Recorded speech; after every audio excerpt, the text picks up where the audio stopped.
राधे राधे। अगर भगवान के बारे में कहें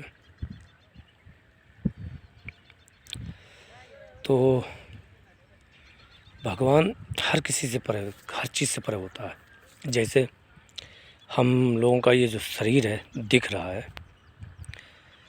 पृथ्वी तत्व का है, पर वो इससे भी बना नहीं होता, इससे परे होता है।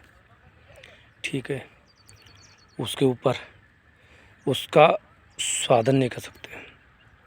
जल तत्व इससे परे होता है, उसका हम स्वादन नहीं कर सकते। अच्छा, फिर इससे परे उसका स्पर्श भी नहीं कर सकते हैं। अच्छा, उसको देख भी नहीं सकते हैं, अग्नि तत्व से परे। फिर जब इन सब से परे तो उसको शब्दों में बता भी नहीं सकते। आकाश से भी परे हो गया, आकाश से भी परे होता है वो। फिर जब आकाश से परे होता है तो आकाश से परे होता अहंकार। अहंकार मतलब मैं कर्तापन, वो कर्तापन से भी परे होता है, वो कर्तापन में भी नहीं रहता। भगवान कर्तापन में होता है, वो कर्ता करके भी अकर्ता है, तो वो कर्तापन से भी परे है, अहंकार से भी परे है। और जो बुद्धि से हम सोच रहे, डिसीजन ले रहे, वो इससे परे इसमें नहीं आ रहा है, इससे परे ये समझ नहीं आएगा। जैसे अभी हमने एक अगली वीडियो में बताया था, वो समझ नहीं आएगा, यानी कि वो बुद्धि से परे है। बुद्धि से परे क्या होता है? स्वभाव, प्रकृति। तो स्वभाव हमारा क्या है? यही इन चीज़ों जो महा, यानी बुद्धि से परे जो महातत्व है ना, ये दिख रहा है जो चीज़, ये चीज़, इन चीज़ के द्वारा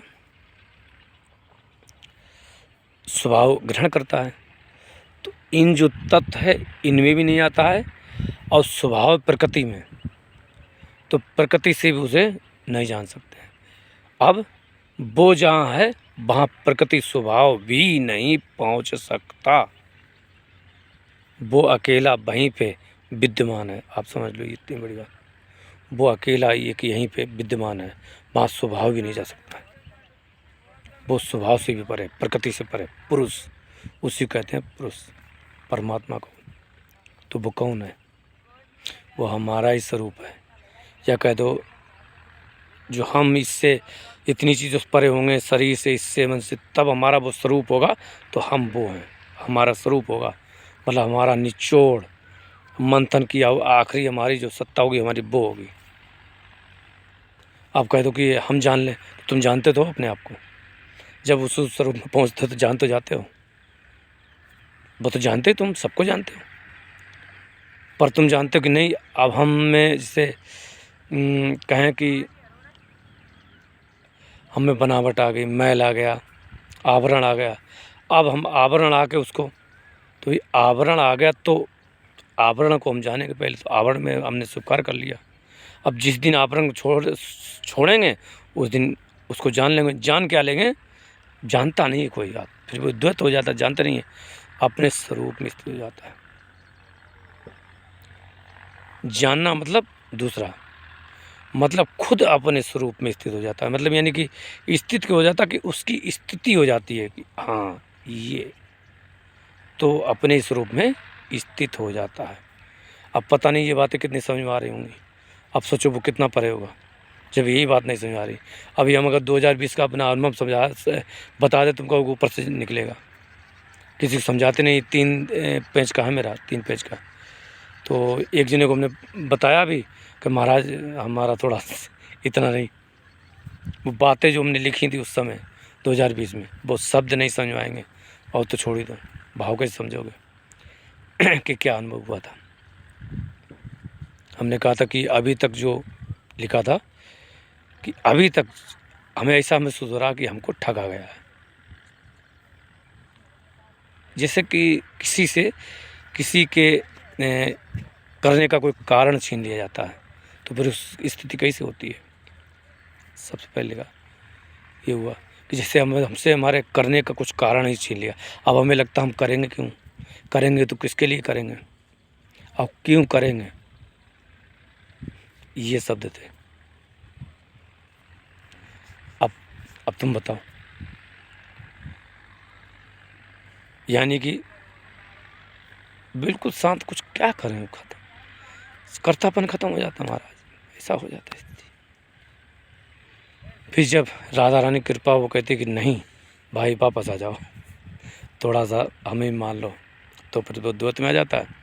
अब घर के लोग हमारे निकुंज, चलो वहाँ अब लीला होती है, तो फिर वो इन सब से परे रह के फिर वो उस भाव से फिर वो रस की स्वादन करता है। तो ये मतलब ये ऐसी आनंद की स्थिति है महाराज, सब कुछ फेल है, ब्रह्मानंद है ये। आत्मानंद तो बाद और नीचे होता है, ये ब्रह्मानंद है जो बता रहे हैं। वो ही निर्गुण जो सत्ता पुरुष बैठा, वो ही तो राधा रानी, वो ही श्री कृष्ण, वो ही सब कुछ बना है, वो ही स्वरूप लेके आ जाता है।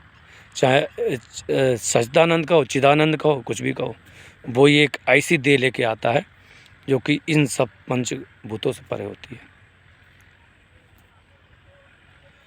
लेकिन कभी कदार कोई कह देते हैं कि भाई अगर संसार में आएगा तो उसकी चिदानंद देह हो ही नहीं सकती, तो इसका खंडन करने लगते हैं, क्योंकि होगी तो पंचभूत की होगी, इसलिए कहते हैं नहीं परमात्मा नहीं वो होगा।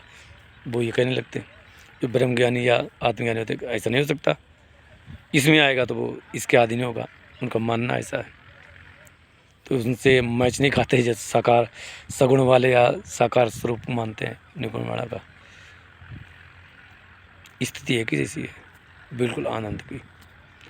तो चाहो तो हमेशा ऐसी स्थिति रख सकते हो, और जब इस स्थिति से पर जाना है तो राधा रानी की याद करो, राधा रानी प्रेम करो, और जब राधा रानी लीला करो, गुण करो, उनके उसमें करो, और जब ना हो तो इस गुण में कितना आनंद आएगा।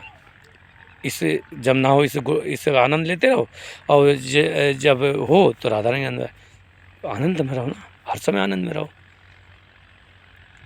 अब राधा रानी कृपा कर दें और वो अनुभूति होने लगेगी, फिर उसमें आनंद में हो जाएंगे, राधा रानी साक्षात दिखाने लगेंगे, आप समझते क्यों नहीं।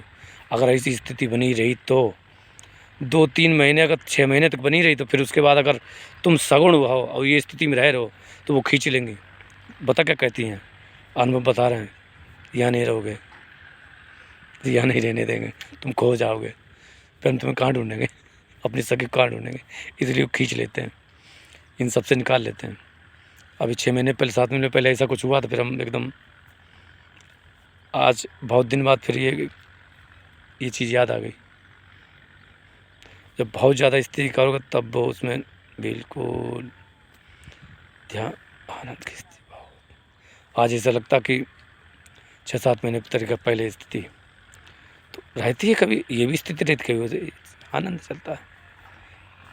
तो ये वो ही फिर अनंत रूप में रह के लीला उसका निकुंज में लीला करता हुआ रहता है।